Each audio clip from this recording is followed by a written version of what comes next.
Olá, alunos do terceiro ano, tudo bem com vocês? Estamos aí, mais uma semana com os planos de estudos tutorados de Minas Gerais, os PETs, agora o PET volume 4 de 2021. Lembrando que muitos alunos já estão voltando aí para a escola, através do ensino híbrido, mas eu vou continuar fazendo os vídeos, então se inscreva no canal porque toda semana tem vídeo novo aqui, beleza? Pegue seu caderno e vamos juntos então fazer as atividades dessa semana. Olá pessoal, essa semana o PET traz pra gente o Brasil após 1964, a ditadura militar. No PET a gente tem aí o seguinte texto falando da Comissão da Verdade. Comissão da Verdade divulga estudos sobre mortes na ditadura. A Comissão Nacional da Verdade liberou para consulta nesta quinta-feira, 22/11/2012, 11 textos de autoria do coordenador da comissão, o ex-procurador-geral da República, Cláudio Fonteles. Dos 11 textos disponíveis no site da comissão na internet, 7 são sobre casos de assassinatos e aborda como o regime militar tentava dissimular a causa da morte dos opositores. Outros documentos analisados por Fonteles demonstram manipulações de casos judiciais durante a ditadura. Então, a Comissão da Verdade vai ser justamente uma comissão montada para poder investigar, para poder elucidar, para poder esclarecer os acontecimentos aí do regime da ditadura civil-militar do Brasil, ok? Bom, o PET continua aí para a gente falando o seguinte: após a queda de João Goulart, iniciou-se no Brasil um período de 21 anos de ditadura militar. O golpe encerrado contra Jango contou com a participação de setores civis, além dos militares. Os governos que se seguiram acabaram sendo controlados basicamente pelas altas patentes das Forças Armadas.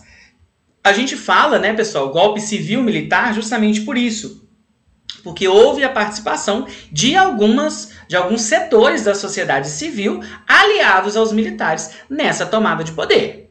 O período de domínio dos militares foi marcado pelo autoritarismo e limitações às práticas democráticas.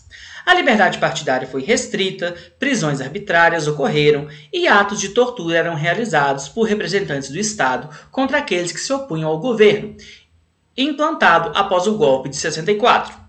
As marcas desse momento histórico ainda continuam presentes e grupos organizados, como a Comissão Nacional da Verdade, ainda lutam para investigar crimes cometidos pelos agentes da ditadura. Então a gente tem aí essas comissões que servem justamente para elucidar, como eu falei para vocês, para estudar, para poder esclarecer aquilo que aconteceu nesse período.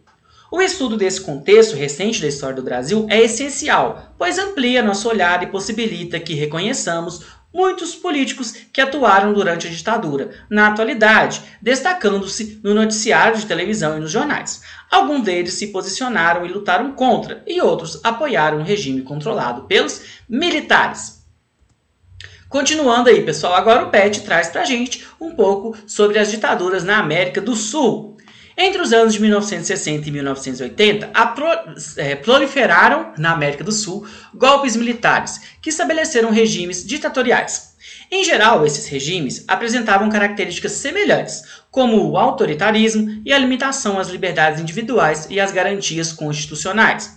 Foi comum, portanto, a violação dos direitos dos cidadãos, além de casos graves de violação aos direitos humanos, em estados como Brasil, Argentina, Uruguai e Chile.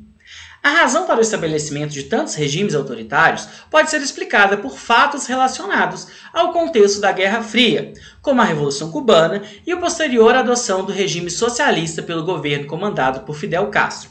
A Guerra Fria chegou à América e a preocupação dos Estados Unidos em conter o avanço do comunismo no continente se intensificou. Para evitar a formação de regimes de esquerda na América do Sul, o governo estadunidense passou a instruir militares, financiar e dar apoio a golpes que destruíssem políticos que supostamente estariam levando seus países para o mesmo caminho que Cuba havia tomado. Então a gente tem que entender essas ditaduras, esses regimes militares na América do Sul à luz da Guerra Fria. Como que a Guerra Fria vai interferir nessa tomada de poder. Por quê? Depois que Cuba passa por uma revolução, os Estados Unidos começam a ter medo de que outros países também passem por uma revolução socialista. Então ele começa a financiar aqueles grupos que ele considera melhores, aquele grupo que ele considera melhores para ele, para suas relações econômicas e políticas principalmente. No caso brasileiro, vários militares, desde o início da Guerra Fria, frequentaram cursos fornecidos pelas Forças Armadas dos Estados Unidos, cujo objetivo era o de combate à ameaça comunista. Foram eles que fundaram no Brasil a Escola Superior de Guerra, que teve participação ativa no golpe de 64. Esses militares defendiam a doutrina de segurança nacional e desenvolvimento que tinham como princípio a noção de que os canhões deveriam estar voltados para dentro, ou seja, era sua função a defesa da ordem interna do país contra a expansão do comunismo da América. Para realizar tal objetivo, as ditaduras do Cone Sul, Brasil, Argentina, Chile, Uruguai, Paraguai e Bolívia, do continente americano, formaram uma aliança conhecida como Operação Condor. Essa associação entre os governos tinha como finalidade coordenar ações de repressão contra os opositores dos regimes autoritários estabelecidos nesses países. Então a gente vê aí a influência dos Estados Unidos na política de diversos países da América do Sul. Ok? Bom, pessoal, agora vamos aí às atividades. Vamos lá. Na número 1, relacione o contexto internacional ao estabelecimento das ditaduras militares na América Latina. E aí a gente tem, né, esse contexto da Guerra Fria que eu falei com vocês.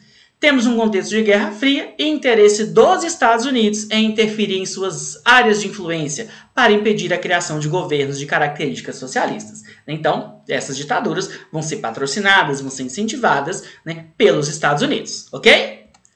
Na número 2, a questão agrária foi um dos principais pontos que polarizaram o debate político durante os anos em que João Goulart ocupou a presidência.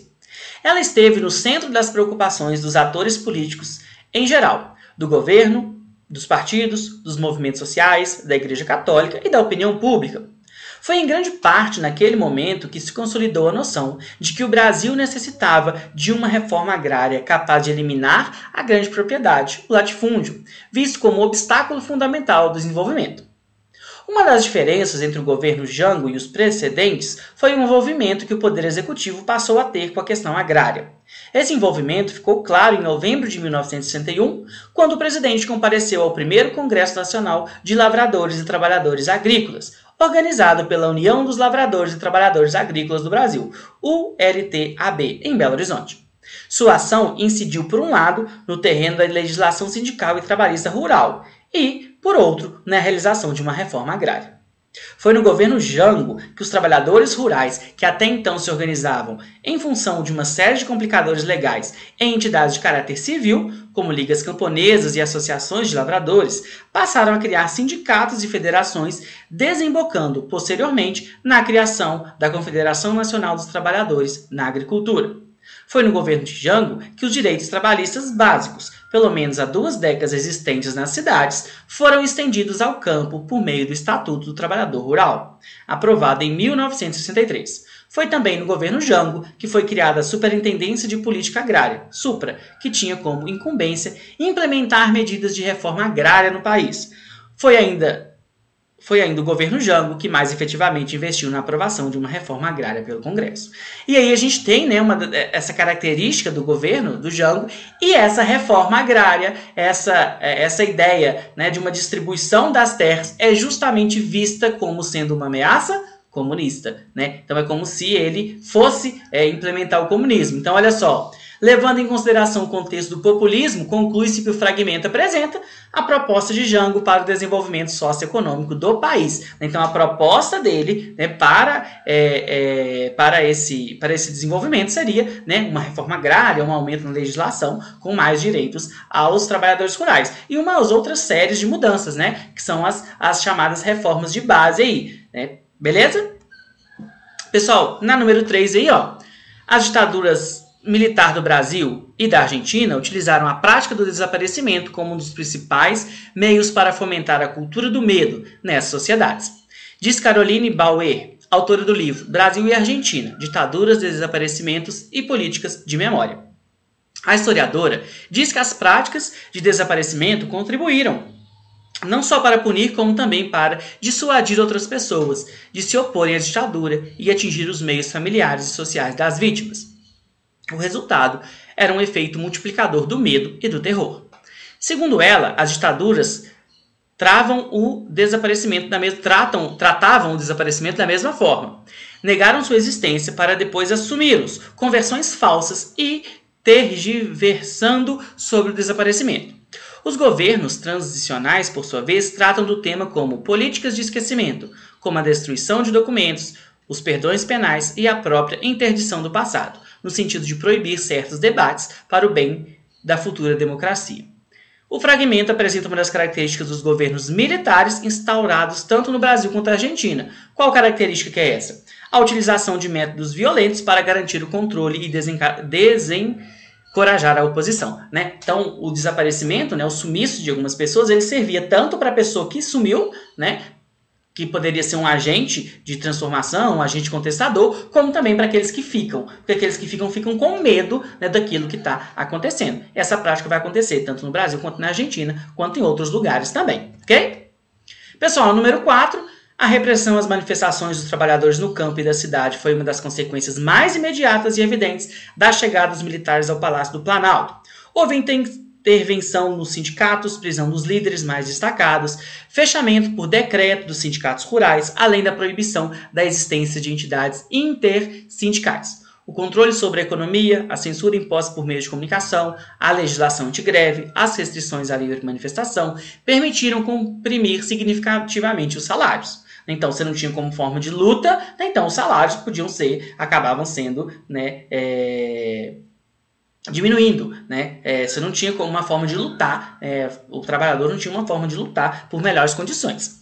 A partir da citação, analise a questão do trabalho no contexto da ditadura militar, com ênfase nas mudanças e permanências. Então, o trabalho esteve sob forte confronto dos governos militares. A principal estratégia era enfraquecer e destruir as entidades que representavam os trabalhadores.